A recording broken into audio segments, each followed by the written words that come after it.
नमस्कार मित्रांनो, शास्त्रामध्ये सांगितले आहे की भगवंताच्या प्राप्तीचे अनेक मार्ग आहेत, पण तुम्ही कधी विचार केला आहे का की सर्वात साधा आणि तरीही सर्वात कठीण मार्ग कोणता आहे?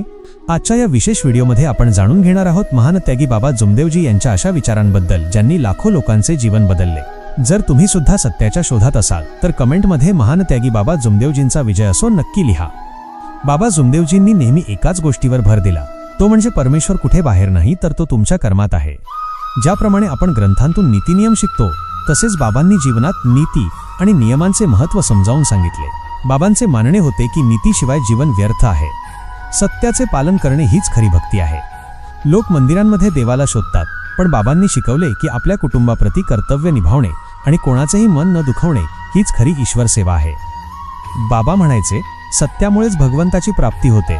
ज्यावेळी तुमच्या मनात कोणाबद्दलही कपट उरत नाही, ज्यावेळी तुमचे अंतःकरण निर्मळ असते, त्याच क्षणी ती परमशक्ती तुमच्यामध्ये प्रकट होते। त्यांनी सांगितले की असत्य, खोटेपणा माणसाला क्षणिक सुख देऊ शकते, पण शेवटी पदरी दुःखच येते। खरा सेवक तोच आहे जो कठीण प्रसंगातही सत्याची साथ सोडत नाही। बाबा जुमदेवजींनी सेवक मंडळाच्या माध्यमातून आपल्याला व्यसनांपासून दूर राहण्याचा संदेश दिला। जेव्हा शरीर आणि मन शुद्ध असते तेव्हाच विचार शुद्ध होतात। त्यांचा मूळ मंत्र होता की मानव धर्म हाच सर्वश्रेष्ठ धर्म आहे। गरिबी आणि लाचारीतून मुक्त होण्यासाठी त्यांनी कर्म आणि निष्ठेचा मार्ग दाखवला।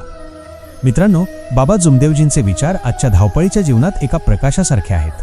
त्यांचा सत्याचा मार्ग कदाचित थोडा कठीण वाटेल, पण तोच आपल्याला खरी शांती आणि मुक्ती मिळवून देतो। तुम्हाला बाबांचा कोणता विचार सर्वात जास्त प्रेरणा देतो? आम्हाला कमेंटमध्ये नक्की कळवा। जर हा व्हिडिओ तुम्हाला आवडला असेल तर तो शेअर नक्की करा, जेणेकरून बाबांचा हा संदेश घराघरात पोहोचेल। धन्यवाद।